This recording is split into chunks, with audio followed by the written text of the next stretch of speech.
Yeah, it's getting shorter and shorter, that intro. I don't I know. like it. What happened to it? I don't know. It's always something. But hey, Pharmacist Ben, Hey, what's going on, buddy? Good you to see you, know, AJ. I'm really pleased that you decided that we can go live and talk to the people tonight. This is an I love talking to the peeps. Do we have peeps? It looks like there's only one peep. well, it's early. I mean, No, it's the late. peeps will be filing in, and if they don't catch it live, they will certainly catch it on a replay. All So, right.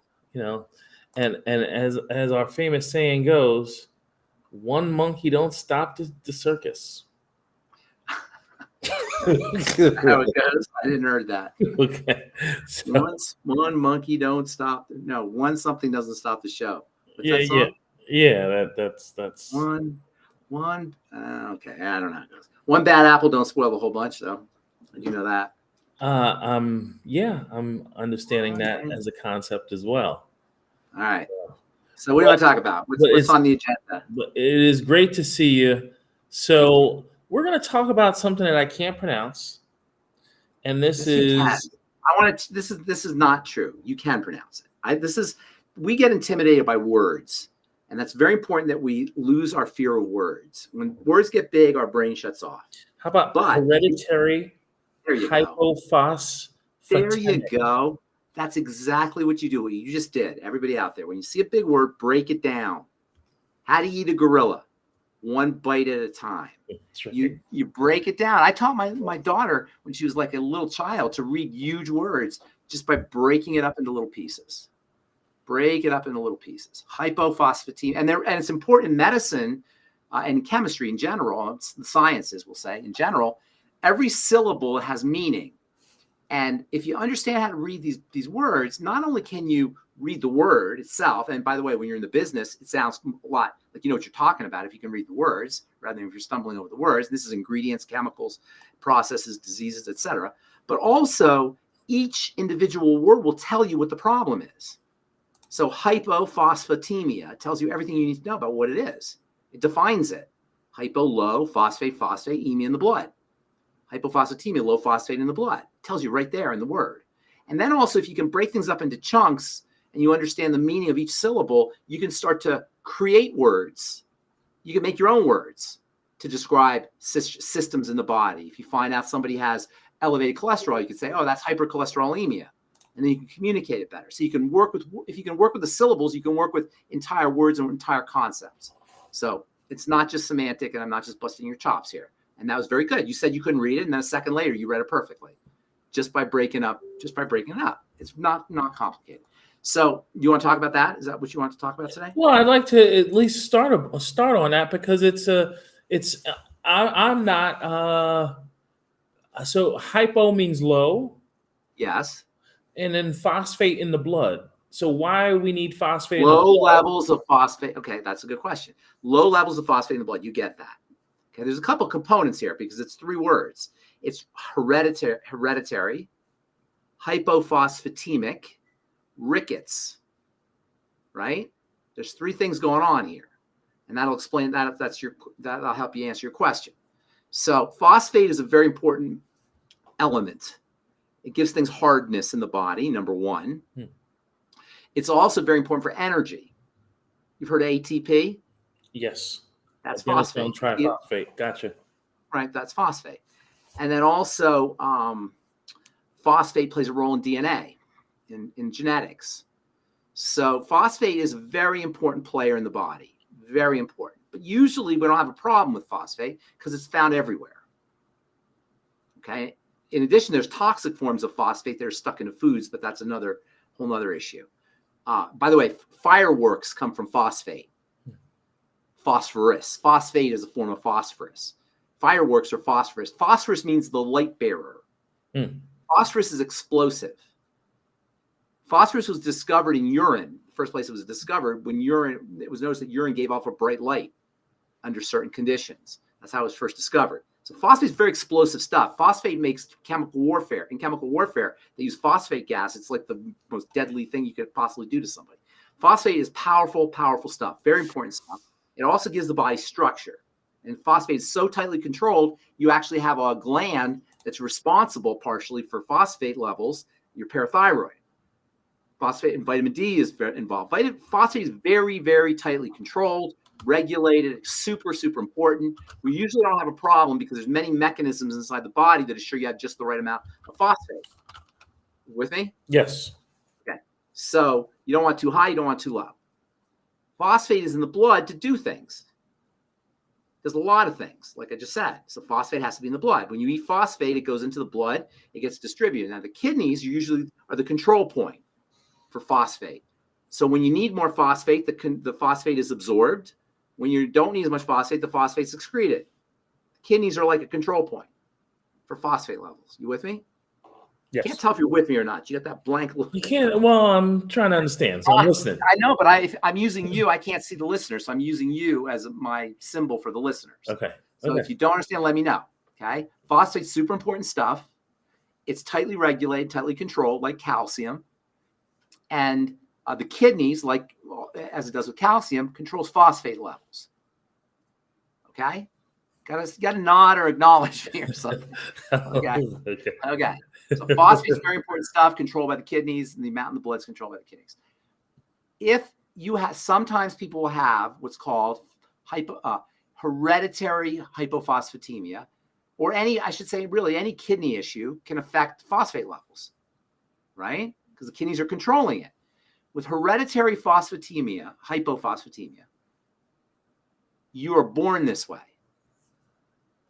It's one of a class of genetic diseases called inborn errors of metabolism. Okay. Now, you said something very interesting when we were off. You said, well, there's no genetic diseases because Dr. Wallach says that, right? Well. But that's a misunderstanding, okay? That's a misunderstanding what Dr. Wallach's saying. Okay, let me explain. First of all, most of our diseases are chronic, lifestyle-based, almost all of them. Things like diabetes and heart disease and cancer and autoimmunity and Parkinson's and neurological stuff. Most of the stuff we talk about here, those are lifestyle based, but they're genetic because everything is genetic. You can't wiggle your finger without genetic. You can't close your eyes. You can't, wiggle a toe. You can't do anything. It's all genetics. Every time you think, it's genetics. Everything's genetics. Not only are all diseases genetic, but all behavior is genetic. Everything's genetic. So this idea that there's no genetic diseases is a misunderstanding of what Dr. Wallach's talking about. What Doc is saying, hang on, let me just say this real quick. What Doc is saying is that the disease, they're not hereditary diseases. We confuse heredity with genetics. Everything's genetic, but not everything is hereditary. So if you have, if you get into a car accident and your leg, and you have to have surgery and one leg is shorter than the other, is that genetic? I mean, is that hereditary? No. No, not everything. It's based on what happened, something that happened to you, right? You're a handsome brown-eyed man. Is that hereditary? Well, yes, of course it is. Yeah, well, you have two white parents. Your parents white. But I groom. I mean, I do groom. It's hereditary. Okay. Some things are hereditary. Some things are not. Right? Your eye color, your hair, your height, your gender. These are hereditary. They're passed on through your genetics in the as you're being developed in the womb. But diseases, the vast majority of diseases, are not hereditary. Don't confuse hereditary with genetic. Yes. Okay. I'm going somewhere here, so don't interrupt. I don't want you to interrupt my flow. I'm going somewhere. Okay, go ahead. Do you not understand something? No, go ahead. Okay. I want you to understand. If you don't understand, then tell me. I understand. I understand what you're saying. All right. I understand the distinction. So everything's genetic. Get that out of your head. Don't say there's no genetic. Every single thing is genetic. Okay, let me clarify what I said. Let me clarify what I meant. No, I'm not trying to pick on you. I'm not trying to pick on you. Let me clarify what I meant to say. No, hang on, though. I'm not saying about you. I'm saying that to everybody out there because we say this all the time. This is like a meme. But what I meant to say is no genetically transmitted diseases. That's heredity. Genetic transmission is heredity. Exactly. So we're saying the same thing. Right. you and I are saying the same thing, but a lot of people aren't. I'm not talking about you necessarily. I'm saying generally speaking, I've heard people say this many times. There's no genetic diseases. What they mean is there's no genetically transmitted diseases, transmitted from mother to offspring. Yes, okay? sir. Yes, sir. So far, so good. Okay. Now, there's an exception to that. And that's a group of diseases that are called inborn errors of metabolism. These are diseases that babies are born with. Okay? So these are hereditary. However, they're caused by something in the mother's body or womb, or body, we'll say, as the baby was developing. They're errors. So they're caused by nutritional deficiencies and toxicity and inflammation, all the things that cause problems. So it's not like you're cursed with it. And this is Dr. Wallach points this out very clearly. He says moms have to take care of themselves, specifically with the mighty 90 essential nutrients, but also with oxygen and deep breathing and low stress and staying away from the bad foods, the whole stuff, the whole shebang, everything. However, not all moms do that. Obviously, not all moms know about this stuff. Not all people know about this stuff.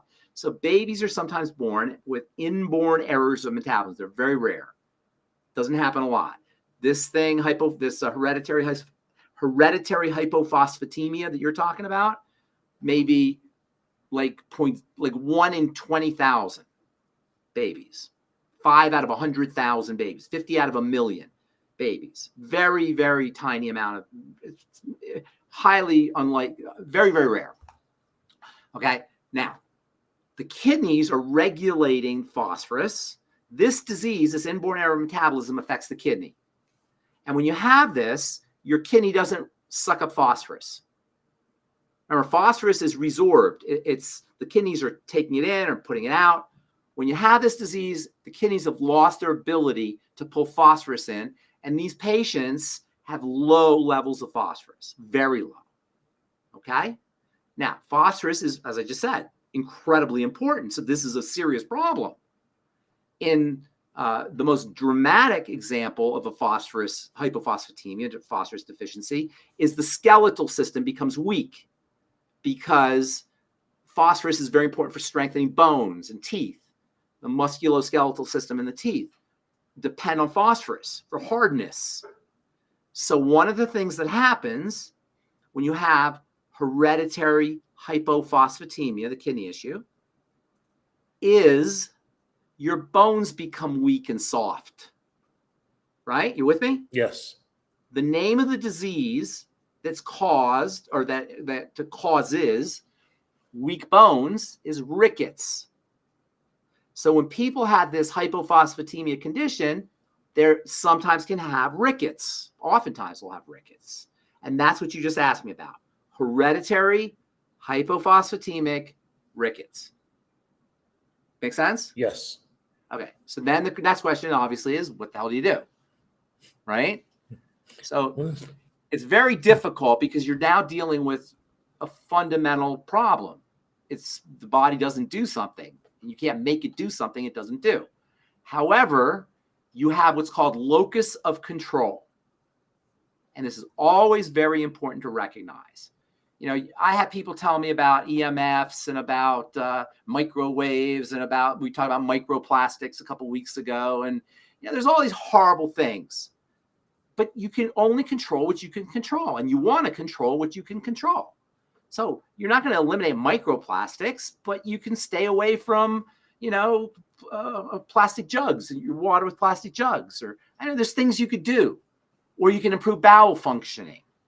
So you can eliminate the microplastics. I mean, there's different things you could do. You improve digestive health. So the microplastics are taken care of by the body rather than being stored in your soft tissues, right? There's certain things you could do everywhere. Can't do everything, but you can do. So somebody who's got hereditary hypophosphatemia, they're going to have it. It's born with it. It's an inborn error of metabolism. It's not going away. However, you can do things. For example, vitamin D becomes very important. You got to make sure you're in the sun, or make sure you're getting good sources of vitamin D. You may want to make sure you're absorbing your vitamin D. Liver health. The kidneys absorb vitamin D, are important for absorption of vitamin D too. calcium, making sure you're getting calcium and phosphorus, making sure that you're getting vitamin C for building collagen, doing some exercise. Now, when you're a child, you're going to have some issues because you're not going to develop a lot. These kids don't develop properly because phosphate's important for developing bones. So you're not going to develop properly. So there's going to be a certain amount of unfortunate health challenges that you're going to have because of this, but you can mitigate them. You understand what I'm saying? You and I have to stay away from the bad foods, from processed oils, from heated oils, from sugar. Somebody who has an inborn error metabolism has to stay away from it 100 times more, with 100 times more vigilance and awareness. So they have to do what we all have to do, but even more so. They're going to have a certain amount of health challenges simply because of this inborn error metabolism, but they can mitigate the problems, and that should be the goal. You got to take locus of control. Yes, sir. Can their kidneys improve to the point where it's going to process the phosphorus? No, they're probably not going to be processed. They're not going to process it like a normal person. It's in the genetics. The gene was damaged in the womb. Do you understand what I'm saying? You're not going to fix that. So there's no enzymes or selenium that's going to. No. These are called. It's very rare.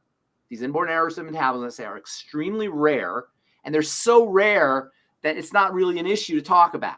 You're talking about 50 out of 1 million people. You're talking about maybe 5, what does that come out to? 50 times 300, 1,500, 15,000 people in the whole country. You're talking about. So it's not something that's incredibly significant, but obviously if you have a baby with it or a kid with it, obviously it's important. So there's things you can do and you want to focus on it, but it's an inborn error metabolism. Mm. And there's not a lot of them, like I say, but there's, they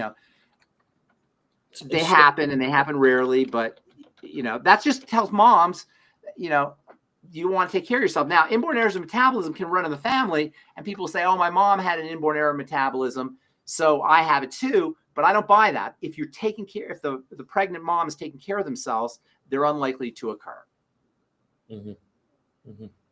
Okay. Mm-hmm. That's. I was hoping that we had some more. We had a better word of hope for this family. But so maybe they can use the kids' toddy and get some vitamin D, and they got to do everything. They got to do everything you and I have to do. Mm-hmm. Everything you and I have to do. Mm-hmm. Okay. So, recently, there's been a lot of talk. By the way, do you ever hear of a disease where people can't do phenylalanine? Yes. PKU. You've heard of PKU? Yes. Then you'll see that on this artificial sweeteners. PKU is a classic example of that, of a inborn error of metabolism. It's like the most classic one, most well-known one, probably. So there's a bunch of them. So there's been a lot of talk in the news about bird flu and the. Oh my God, I did see that, and I'm kind of state of emergency. I know. I was kind of hoping it's not that we're not going to start running that. Listen, when I saw that happen 2 years ago, I thought people would kind of freak out, but I didn't know the idiocy would reach the levels it reached, because it was obvious to anybody who understands a bit of biochemistry that was bullshit from day one. Excuse my French, but that's exactly how you really feel. From day one, I called it. Anybody, and I'm not special, anybody who understands anything. So when you hear a knucklehead doctor talk about that thing that happened, I won't mention it, immediately he doesn't even have that much biochemistry. Unfortunately, the public doesn't either. And so we all, not present company excluded here, but the vast majority of people were running around like chickens with their head cut off. Now, I did read, and I tried to ignore it. I must admit, I didn't want to read it. It said the first case of a severe bird flu. So I didn't read the article. I probably should have, but I didn't.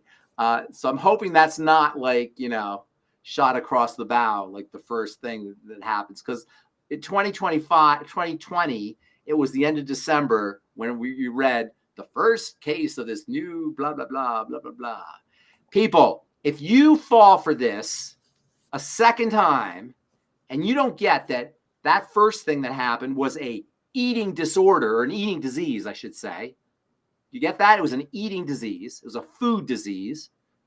That's what that was, you know? And they left the bars open, and they left McDonald's open, and the lines at Chick-fil-A were just as long. But the right? gyms were closed. But the gyms were closed, Churches right? were closed. Right. If anybody buys that a second time, and you know, and I hope that doesn't happen. Okay, but California has declared a state of emergency. Did they really? Are you serious? Emergency. Are you serious? A state of emergency. Do I need to read you the article? Did that happen today? 3 hours ago. It's just 3 hours ago. Oh my God! California declares state of emergency as U.S. suffers first severe human case of bird flu. I did see the first. I did read the first severe, but I didn't read the California state of emergency part. So over the H5, yeah. Look, and I already don't understand how I incarnated on this planet. You know, did I make a wrong turn somewhere? But I guess I'm here to help. And you should have been on Sirius B. I thought I made a wrong turn. You know, you remember Bugs Bunny? You know Bugs Bunny. There's a famous Bugs Bunny like running joke they had where Bugs Bunny and Daffy Duck would tunnel underground, and then they pop up in some horrible place, and then Bugs Bunny would go, "I knew we should have made a left in Albuquerque." Right? And that's how I always think. How did I get on this crazy place where people do these crazy things? So, but please don't fall for it. Please. Okay, so if they're not falling for it, how do they keep themselves? Get on the Healthy Start Pack. Read Dr. Wallach and Becca's book, Metabolic Syndrome, and follow the directions. Stay away from the 10 bad foods. Listen to Daily with Doc. Go out and exercise. Breathe. Get off the freaking sugar and the bread and the pasta and all. And I'm a sugar junkie. I know what it's like, you know, but these are the choice is to have these kinds of illnesses, these kinds of metabolic illnesses that lead to problems. Everybody who got sick, or who died, I should say, from that thing that happened, you know, a couple years ago, they were metabolically disturbed. They were overweight, they had diabetes. You know, almost everybody, almost 100% of the people who died had problems. Now you say, I had a friend of mine say, oh, my cousin or my uncle, he was a marathon runner and he ran and he was in great shape and blah, blah, blah, blah, blah, blah. Because he was all, you know, he was trying to tell me everybody got sick or anybody could die. We don't recognize there's metabolic dysfunction underneath our muscles and underneath our physiques. You know, yes, a six-pack ab doesn't mean you're metabolically healthy. Athletes drop dead of heart attacks all the time. You know, just because your musculoskeletal system is well developed, and it's a good thing, by the way, to have your musculoskeletal system well developed, especially as you get older, doesn't mean you're metabolically healthy. If you get sick when a virus comes out and you can't recover from it, you're not metabolically healthy by definition. So, you know, we don't need to shut down a state or a country. What we need to do is shut down McDonald's. And by the way, these foods are all government subsidized. The government subsidizes Coca-Cola. The government subsidizes hamburgers. Coca-Cola too? Heck yes. There's all kinds of tax breaks they get. And the NAACP complained because Coca-Cola, it was considered racist or something to pick on to have Coca-Cola. The NAACP gets paid by Coca-Cola. I'm just listening to a YouTube video of like these scandalous things that are happening with PR and with lobbying groups and with you know, I think the NAACP is actually, this guy was saying, paid lobbyists for Coca-Cola. And I don't quote me on any of this stuff. Before I start saying these things, but there's a lot of scandalous things that happen between the government and food processors, or big food, we'll call it. Mm-hmm. And that's really the problem, is big food. But listen, they can't do anything unless we're complicit. And I don't, you know, I can see why people would like French fries, but every time we do it, we're tightening the handcuffs on our wrists. We're tightening the lock on our jail cell. You know, we're building our own jail. We're building our own cell every time we eat that stuff. So, you know, that we have to account for that. when we're participating in the ingestion of these kinds of food substances. Does that make sense what I'm saying here? We're locking ourselves up. They can't do it without us. Nobody's forcing us to drink Coke or eat French fries. But if you have diabetes or metabolic syndrome or pre-diabetes, or if you have heart disease, the answer is not a statin drug. These are all powerful strategies. Bird flu, get on the Healthy Start Pack today. If Governor Newsom really cared, or anybody in California really cared, they'd give everybody Beyond Tangy Tangerine. Not shut down the frickin'. I know they didn't shut it down, but maybe it's on the way. Well, I think it's in the bowl. That was how I knew it was BS, by the way, is when nobody was talking about exercise and they were all talking about locking you up and sticking you with something. Then nobody's talking about exercise. Right. In fact, they kept you in the house. You couldn't exercise. Yeah. In Australia, you get arrested if you were like a mile away from your house or a kilometer away from your house. Peloton did a pretty fantastic business during that period of time, though. Yeah, that's true. That's true. But I think this particular one is more talking about the cattle. I think there was The cattle. Bird flu found in the cattle. So the state of emergency is in the cattle. Okay, got it. Okay, that's good. Okay, that's good. I don't think people will fall for this a second time. I'm thinking it's not. I'm thinking not. You know, if they do, they do. I'll be out there screaming. Okay, so Pharmacist Ben, this is not really our typical topic, but there's a woman who got America's third kidney transplant from a pig. She's got a pig kidney. Is that going to last in her? Is she going to have a... Pigs are pretty similar to humans, but I don't know about it won't be like a regular kidney. She'll make it. She'll probably survive a little bit. She'll have more life, but I don't think, she's not going to have a long life probably. It's still very basic or very primitive technology. I think the first transplant was like 40 years ago, heart transplant. No, it was in the 60s, actually. The heart transplant was in the 60s, the first 60s. Transplants are pretty freaking amazing. Really, really amazing. When you think about what a transplant is, it's mind-blowing, actually. We take them for granted now, but they take the heart out and put another heart in, or take a liver out and put another liver in. Come on. That's pretty amazing. That's why I say medicine can do some amazing, amazing things, but we are giving it a job it's not supposed to do. And that reminds me of something. We're giving doctors or medical professionals a responsibility that they're not able to handle. And that was one thing I was going to talk about today. I read an article here.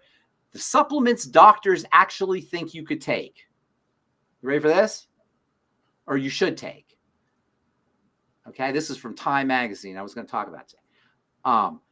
So there's this one genius, professor of medicine at the Institute of Human Nutrition, Columbia University, Irving Medical Center. If anybody pays attention to a word this guy says, even a syllable, they deserve what they're going to get, I suppose.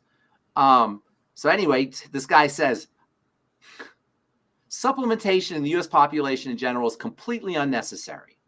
I want everybody to understand, I don't know this guy, but I want people to understand that these medical people that work at the universities, that do the studies, they are bought and paid for. Now, I don't know this guy. I'm not going to say anything about this guy. But many of them are bought and paid for by corporate, food, drug interests, anti-human interests. And you cannot take anything they say seriously because of that. Now, I'm not casting aspersions on this particular guy because I don't know. But in general, you cannot take what they say seriously. So this knucklehead says, I would recommend users consider stopping. Never mind the millions and millions of people who benefited from this, from supplementation. Forget that. He suggests they stop, right? This is their attitude. I suggest they stop. Now, again, he's probably a nice guy. These people tend to be very nice guys, by the way, very nice people. They're not like evil people. But that they say these things is like de facto evil. It's functional evil. Okay, he said you should stop taking supplements, but which ones does he say is okay? He says you want to take vitamin B12 is appropriate for older adults. He says calcium, that's the one they love. They know calcium. Okay, and vitamin D and folate and prenatal vitamins. And he says maybe a multivitamin. Maybe a multivitamin. Maybe a multivitamin. Okay. So folate is because of Dr. Wallach that they even folate is a very important one, but you can't just take folate. You got to take the entire B complex. Okay. You don't just take folate. You don't just take one. I talked to a guy, another knucklehead, this weekend. He says vitamin A is toxic. He says people take too much vitamin A. And and this is where little knowledge is a dangerous thing. Vitamin A is a hormone. So you've got to play with it carefully. You can't just take vitamin A, just like you can't just take folate. It's got to be part of an entire system. This is why we have the Healthy Start Pack. It's an entire system.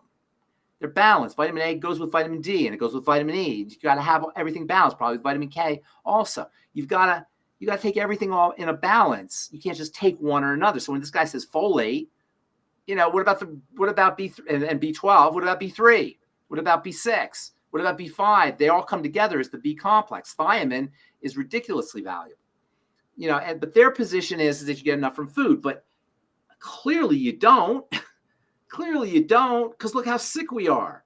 Not only does our food not provide the nutrients, it costs us nutrients. So, hopefully nobody pays attention to these people. Yeah, but they don't. Unfortunately, my mother does, and your mother very well might. Did. A lot of our people do, and they should be listening to me and Doc and you and Rebecca and going on Daily with Doc and participating. So that's just how it is. Okay. If you don't participate in your own health, and that's really what this is all about. That's why we do this, is to help people participate in their own health lives. We're helping people be their own health authorities, as I like to say, be part of their own health protocols rather than just listening to some doctor in Time magazine or at Columbia University. Be very careful of university doctors, because they depend on grants. That's where they get their money from. It's from government grants and corporate grants. So they have to be very, there's vested interests that are paying them. So you got to be really, really, I'm really skeptical of doctors that work at Columbia University or Harvard or Johns Hopkins or, these places that are the belly of the beast of of orthodoxy, and specifically of Orthodox medicine. Given that these doctors don't believe in nutrition, so I'm guessing that they. It's not that they don't believe. Use your word. Let's use it a little more accurately. They don't believe in the value of adding supplementation. This is what they're arguing. Supplementation. What does supplement mean? Do you work for a living? Let's say you got another job and had a supplemental income. Or let's say you got on Social Security and had a supplemental income. What does that supplemental income mean? It's filling in the gaps. It's filling in where you're deficient. Exactly. It's helping you. Why would you not want that? Who could possibly make the case? What doctor or anybody could possibly make the case that you get enough of what you need from food, from the standard American diet? Who could possibly, anybody with a functioning brain, who could say that in the United States in 2024, you get what you need from food? Who would ever say that? But my question then is... Let me finish my thought here. Okay. Who would ever say that? Obviously nobody, right? Which means, by definition, supplementation is a must, right? Because everybody knows you're not getting it from food. So supplementation becomes a must. But their contention is that you can get it from food. Nobody says that. No human being would possibly say that, because we don't know what you get from food. We don't know whether you're cooking your food. People believe that they can get it from their food. Then they're not their brain's not functioning. They're not thinking. And this is a really big problem. This is what they're being told. No, it's not logical. It's not logical. Let me explain to you, okay? Let me make my case to you why it's not logical. It has nothing to do with being told. It's just not logical. When you say you're going to get everything you need from food, how do you know, A, where the food was grown? What was the soil like where the food was grown? How is the food stored? And how is the food prepared? And how is the food cooked? How do you possibly know that you get what you need from food? it's an unknown. It's a complete unknown. There's no way anybody could possibly say that if you're thinking about it. If you say it, you've just repeated a meme, which many people do, but it's not logical because how do you know? You can't tell. But they also don't know that they have a requirement for nutrients. They do. Everybody knows it. Even the government knows they have RDAs, recommended daily allowance. But it's ridiculously. Even in medical school, they know that there's deficiency diseases that are associated with there are diseases that are associated with nutritional deficiencies. Even doctors know that. So no, they do recognize it, but they don't think it's as important. And I would present an argument that the ones who are really vociferous about not being important may have another reason for saying that. I don't think anybody who's really serious about health will tell you that extra vitamin C is going to be is not going to be beneficial for you, or making sure you have enough zinc in your body supplementally is going to be good. Let me give you a perfect example. You need RDA, the cheap little tiny amount of, say, vitamin E, 20 IU, I think, is the recommended daily allowance. You need to eat like 3 ounces or 4 ounces of sunflower seeds to get that every day if you're going to get it from food. I'm just guessing something along those lines. What's the RDA for vitamin E? 20? Some ridiculously low amount. Mm-hmm.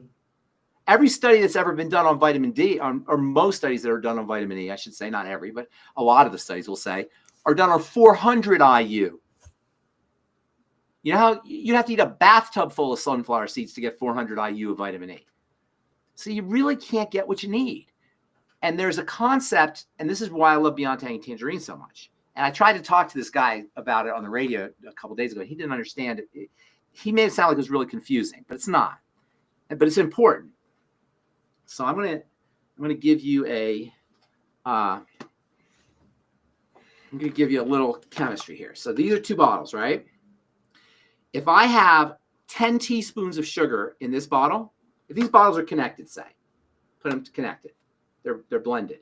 If I have 10 teaspoons of salt on this side, mm-hmm. salt, and I have half a teaspoon of salt on this side, and the salt's allowed to go back and forth, do you think it's going to go from 10 to 1 or from 1 to 10? 10 to 1. Clearly, right? Okay. Obviously, because things go from where there's a lot to where there's a little. This guy did not understand this concept, but that's a very important concept. It's called the law of diffusion. It's a very important concept. The law of diffusion, Fick's law, if you're a scientist, you call it Fick's law, F-I-C-K-S, Fick's law, because the guy named Fick came up with it. It says things go from where there's a lot to where there's a little. Why is this important when it comes to supplementation? Because if you have a lot on the outside and a little on the inside, all that supplement is going to go in. You follow me? If this is 1 and this is 10, it's going 10 to 1. This is your empty, devoid body of vitamin C, and this is Beyond Tangy Tangerine. Guess where that Beyond Tangy Tangerine is going? Absolutely. Boom. Fast. Which is why you always say the sicker you are or the more deficient you are, the faster you'll. That's right. Bingo. Yeah. Good. Gotcha. Yeah. Nice. That's exactly right. Right. And so for these docs who are saying, oh, you don't need blah, blah, blah, what we're talking about here is driving copious, generous amounts of critical elements that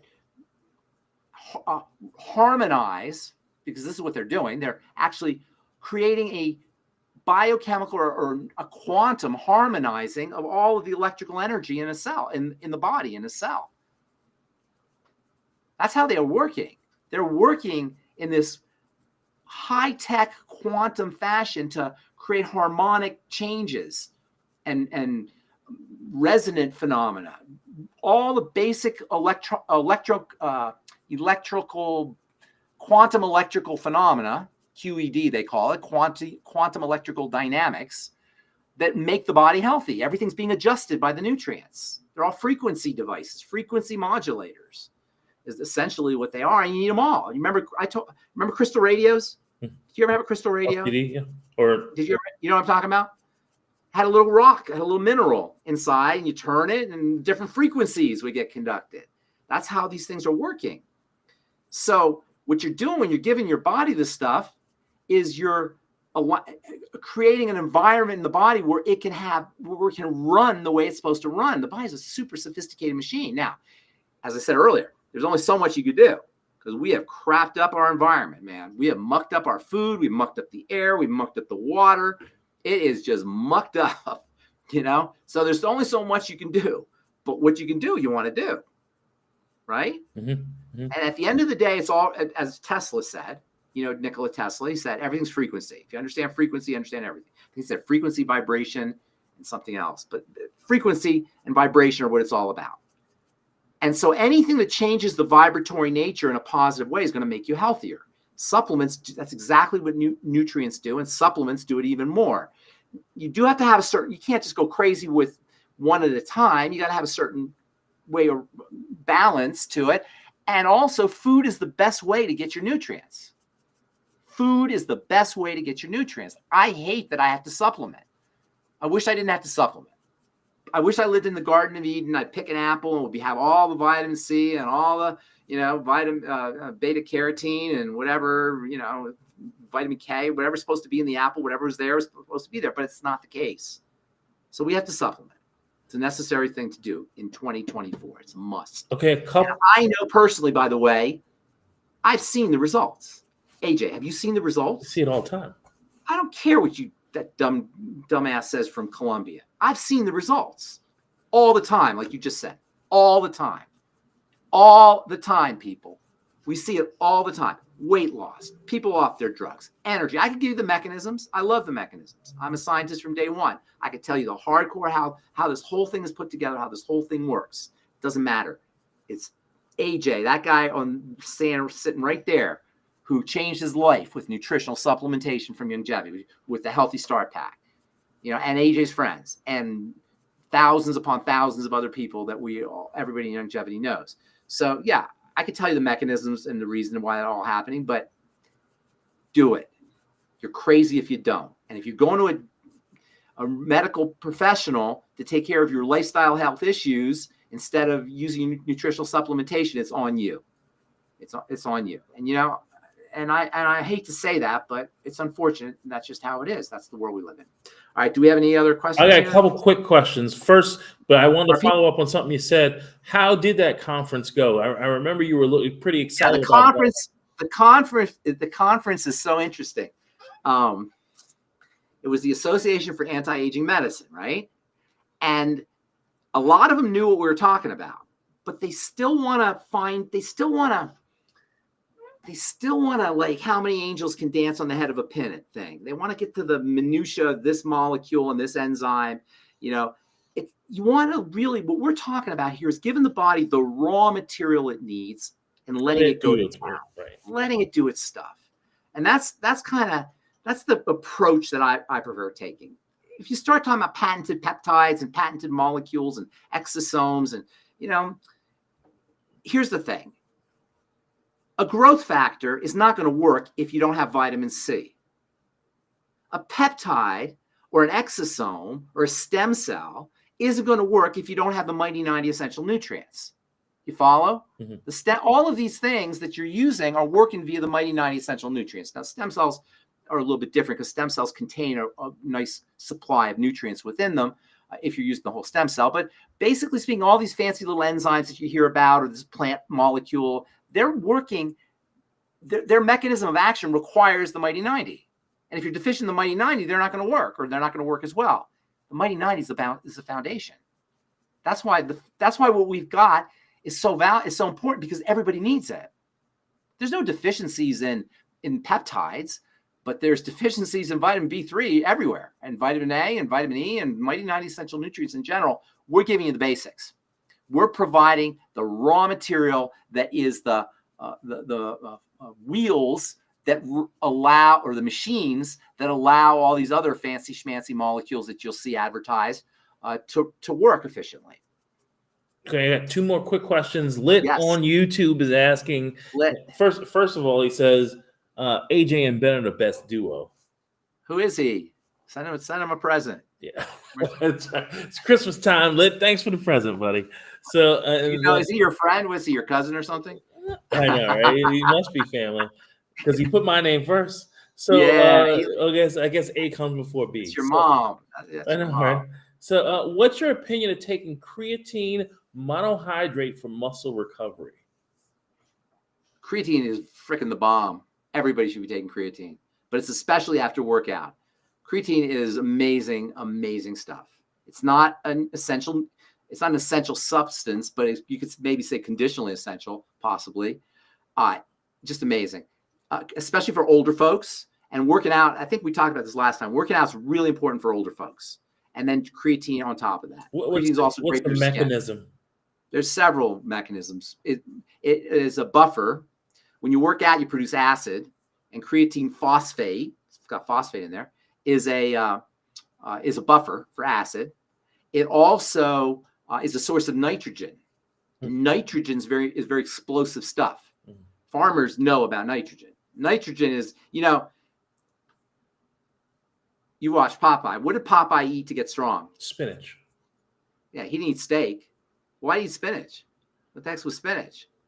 Right? You ever wonder about that? Why is he eating steak? Why is he eating hamburgers? Fat guy ate hamburgers. Right? Wimpy. Wimpy. Ate the hamburgers.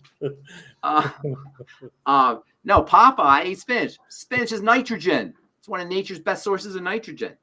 Green leafies, nitrogen. Spinach actually has other bodybuilding, muscle building things too. But yeah, so nitrogen is very important. Creatine is a source of nitrogen. Creatine also contains an amino acid that's very healing, very anabolic, called arginine. It also contains another amino acid that's very important for the connective tissue and for the detox, a very underappreciated amino acid called glycine. So it's a really stupendously valuable supplement. I'm a fan.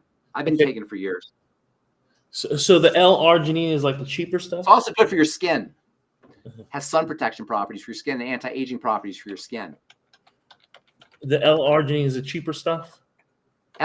Cheap? What do you mean cheaper? Arginine. And then there's sometimes I see L. No, all arginine is L-arginine. That's a whole nother story about L and R. Okay. No, it's not cheap. L-arginine is the way L stands for left. R stands for right. If you stick a molecule under a type of light, that molecule will either go to the left or to the right. That's what L and R. You may sometimes say L and D or S and D. Have you seen that L-ascorbic acid, L-arginine? They'll see, or sometimes see LR together. Most biomolecules are L. L just refers to, they call it handedness. Is your left hand the same as your right hand? Not exactly. You there? Not exactly. I can't hear you. Your mic turn me down? I just lost you. I just lost you. Did you turn me down, Ben? Can you hear me? I can hear you. You can hear me. I can't hear you. Okay. Something just happened to me. That's fine. You're gone. Oh man, yeah. We can hear you, AJ. We can hear you. Okay, so it's me. Okay, so I lost you somehow. Okay. Speakers. Let's see.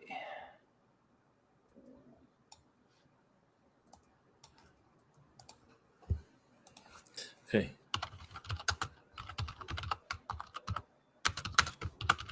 Oh, I see. Hang on. Hello, Ben. Can you hear me? Hello, sir. I hear you now. I don't know. There's all kinds of weird stuff happening. Okay, so here's the thing, AJ. Actually, what were we just talking about? L, left and right. Oh yeah. Is your left hand the same as your right hand? No. Similar. No. This would be the same. Okay. How does your left hand relate to your right hand? It's a mirror image. Mirror image. Exactly. Bingo. They're the same, but they're not the same. Right? They're the same, but they're not the same. That's what a mirror image is. Right? L and R are mirror images. The way all of these substances work is they sit on side of a little cavity in a cell. Or sometimes they'll be in chemical reactions actually too, or in molecules. There's different ways that these things interact with each other. So if some molecules will only interact correctly if they are in a left-handed configuration. Other molecules will only work correctly if they're in a right-handed configuration. They're the same molecule, but they're mirror images of each other, right?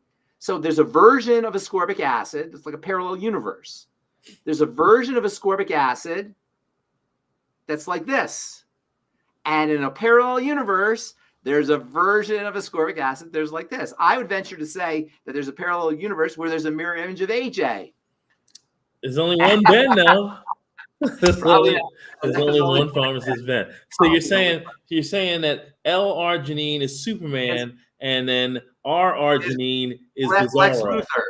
Yeah, Bizarro. Bizarro. No, Bizarro. Bizarro. But it's even worse because Bizarro can't do anything. R-arginine doesn't work. Okay, good. Only L-arginine works. It's not like it's a cheaper form. Oh, really? R doesn't work? No, exactly. Because it doesn't fit. It doesn't fit. Wow. Can your left hand fit in your right glove? No. Right? It doesn't fit. Okay. So the certain molecules will have one or the other. Uh-huh. But it doesn't really matter. You don't have to think about it because no companies produce R-arginine. Mm-hmm. No companies are making the wrong. They're called enantiomers, and no companies are making the wrong enantiomer. Mm-hmm. And it's bending as a result of the light hitting it? That's how they detect it. That's how they can tell. Mm-hmm. That's how it gets its designation as being left or right, is if it bends one way versus another way. Okay, we have one last very serious question here, and there's a new trend out there on the world famous TikTok, which we are streaming live on TikTok at the moment.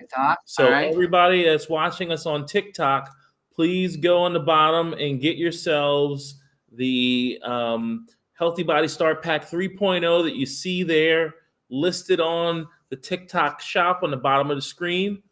And anyone else, make sure you contact us. You know the phone number, how to reach us at 855-949-3377 or questions@dailywithdoc.com.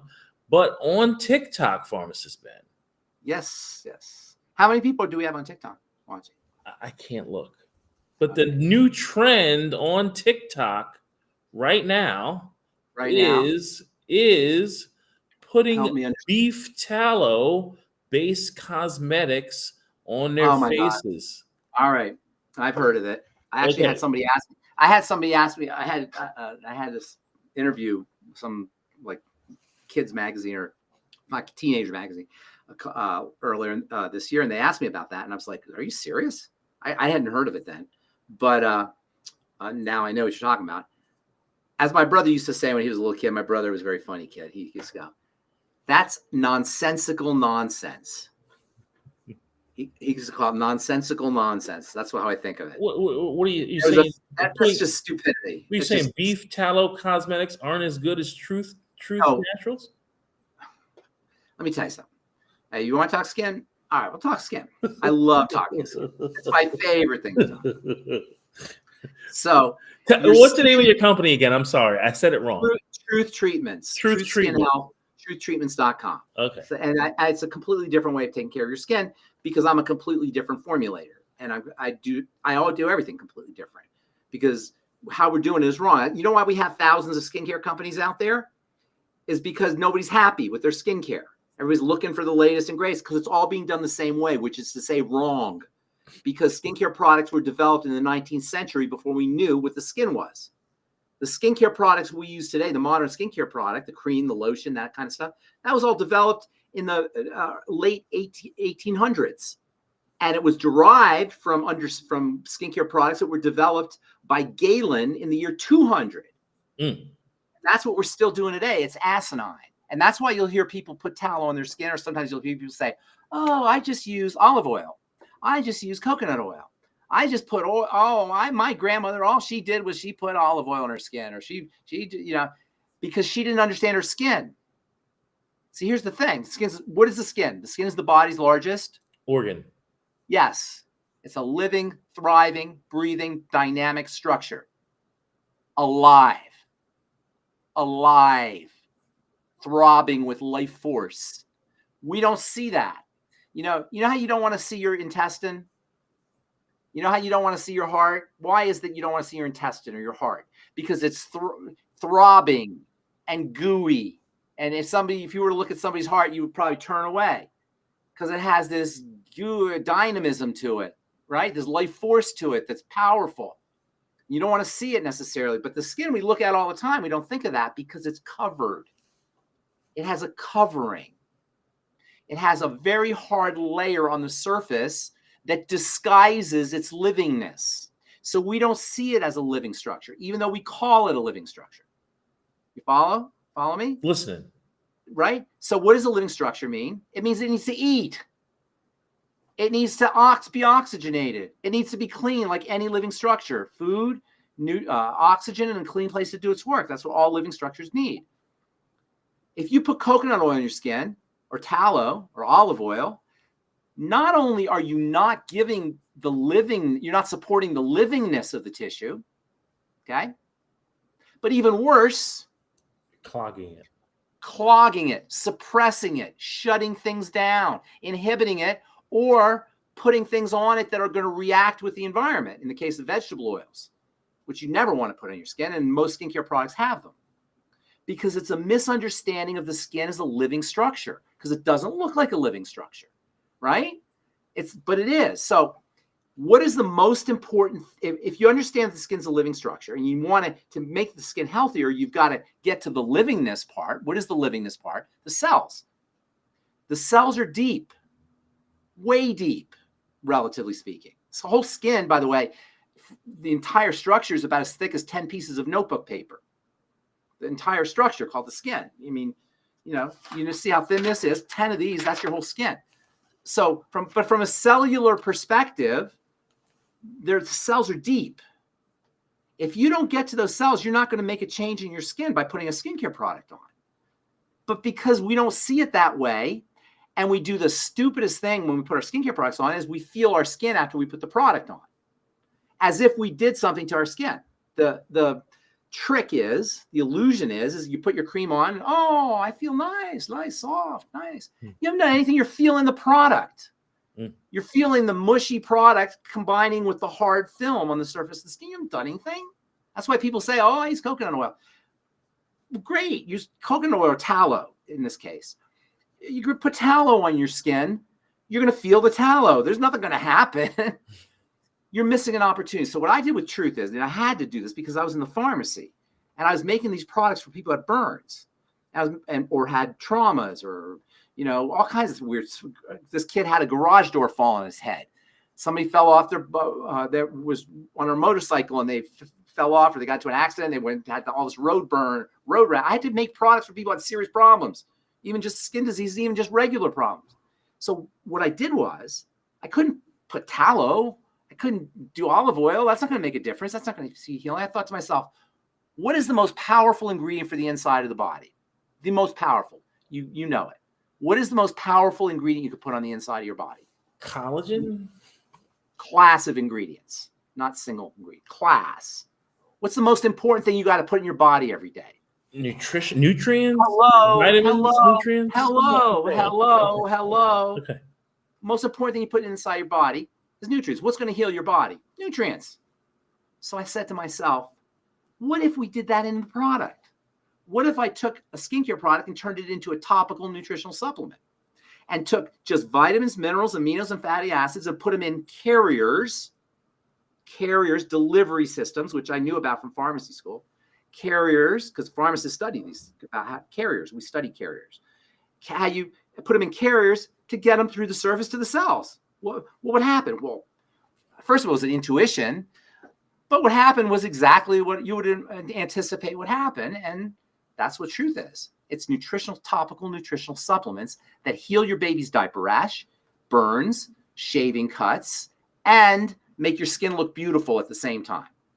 And if you go on Trustpilot and look at the reviews, you'll see everything you need.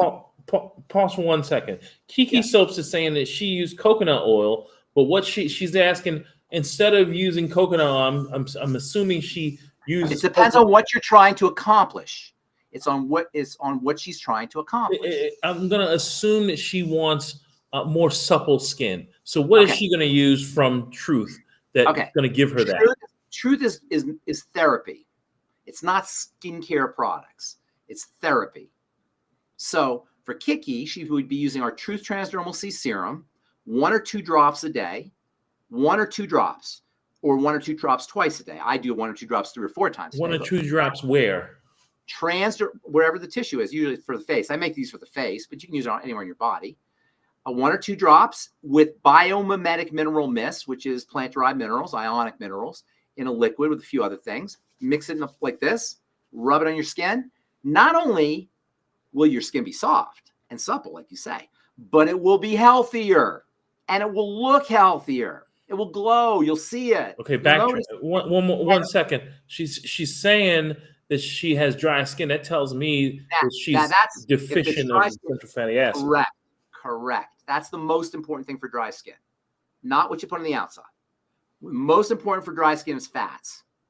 And the reason we have such a problem with dry skin in this country, there's 2 reasons actually.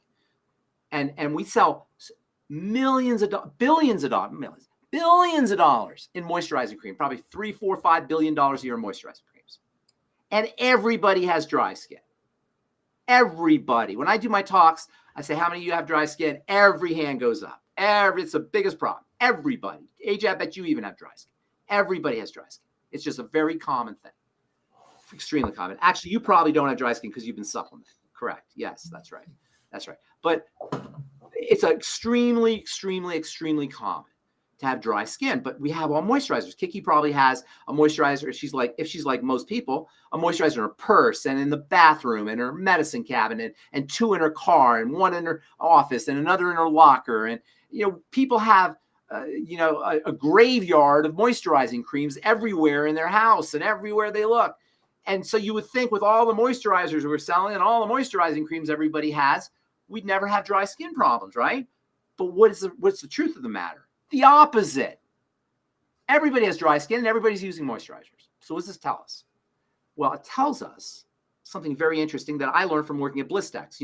I work for Blistex. That's how I learned all this. I was trying to save that. Okay, I got you. I can't see it, but okay. So here's the thing. Have you ever noticed that when you wear chapstick or Blistex or Carmex on your lips, you need more of it? Do you know there's people who cannot go 15 minutes without putting Carmex on or chapstick? They're addicted to it. I would never use Carmex. I don't use it either. Only Blistex. No, I'll tell you what you should be using here in a second. I'll tell you the best thing you can use. The point is that the more you occlude, have you heard that word occlude? Occlude means to cover up. The more you occlude the tissue with moisturizers, with creams, with lotions, with coconut oil, with tallow, you suppress chemistry. You shut down the skin's ability to moisturize itself, which it does. The skin moisturizes itself based on the environment when you're healthy. But if you occlude, you cover up, you suppress all that. And that's what we're all doing. We're all occluding, we're all suppressing, and we're all addicted. And no company's ever going to tell you that because they're selling you the moisturizer. They're not going to kill the goose that laid the golden eggs. So what I'd say is take nutrients internally and nutrients topically. Internally, fats. Fats are the key. And the second reason why people have dry skin is either fat deficiency or the wrong fats. Everybody's getting fat, but the wrong fats. We're not getting the right kinds of fats. And a lot of people have fat malabsorption issues. Either you had gallbladder taken out, fatty liver, or intestinal problems. It's very common. So between fatty issues, or fat malabsorption issues, and occlusion, that's why people have dry skin. So when you have dry skin, treat it as a digestive issue and a nutritional issue. Correct digestive issues and use your ultimate EFAs and vitamin A and D and E and K and something called phospholipids are very important for moisturizing the skin.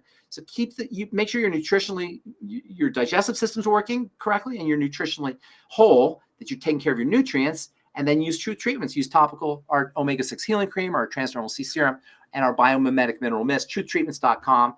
And then I was going to tell you one last thing, and then I got to go. What do you think the most perfect food is What do you think the most perfect food is for the skin, especially for moisturizing the skin?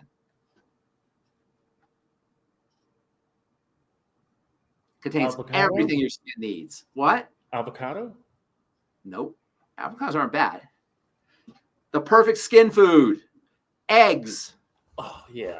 An egg, it has everything for the skin. It has everything for everything. It's the perfect food, but particularly for the skin. I did have a serious question that just came in, so you don't have time, huh? Okay, we'll do a question. What's going on? Perioral dermatitis, osteoporosis, 40 Oh my years God. plus, and Raynaud's. Oh my goodness. Well, the good news is the sicker you are, the faster you turn it around. The bad news is you got some stuff going on there. Who are we talking This to? is one of our coach's clients. Okay. Raynaud, the vascular condition that decreased blood flow, fingers, toes. Yes. There's lots of things you could do. That Raynaud's, osteoporosis, and what was the first thing they said? You said perioral dermatitis. Perioral dermatitis. Okay, so perioral dermatitis, that's breakout around the mouth, periorally, as they say, is a digestive issue, a food issue. And that's telling me that she's not making enough stomach acid. She's got dysbiosis, which is the first point on the triangle of disease. Hello, people. The first point. You remember the triangle, the good old triangle, AJ? Oh, yeah. First point, triangle of disease. Digestive, right from the get-go. She said osteoarthritis. Osteoporosis, yeah. Osteoporosis for 40 years plus, and Raynaud's. It's terrible. These are all nutritional issues and digestive issues. Starts with digestion. She has to work on the whole digestive thing. The Raynaud's, the osteoporosis is also same thing. Soft bones are not just calcium. They're also involved protein, also involves vitamin C. What's the only disease? My body's falling apart disease. Bingo. Raynaud's is also an electrolyte and B vitamin issue, nutrient issue. It also could involve dirty blood. It could also involve dirty blood toxicity or food talk, a leaky gut, things that are getting into the bloodstream through a leaky gut. But I would work with the digestive system first, get her on the Healthy Start pack as soon as possible, throw in the collagen peptides, actually the healthy blood sugar pack, I-26, all the digestive stuff, and I-26, but the healthy bone and joint pack with the collagen peptides and TMR shake. And then she should probably be eliminating. She probably has more than just those three things. It's tough just to have those three things. So I would want to get a lot more information, but that's a great start. And then whoever this health coach is, why don't you come on Daily with Doc with more information with all the stuff she has on Friday, and we can work with you. What do you think? Well, Ben, you're the man, and Denise says that you're looking good, Ben. Ah, Denise. Denise is a looker too. It looks like. Is that right, Denise? That's what she said. Okay. So, right. Pharmacist Ben, we really appreciate you. Ruth Ellen, thank you for handling all the things in the background. And folks, we really enjoyed being with you today. And we will see you on Friday with Pharmacist Ben's Bites. Tomorrow, Dr. Wallach. And you folks have a great evening. Is that right, Ben? That's right. See you on Friday.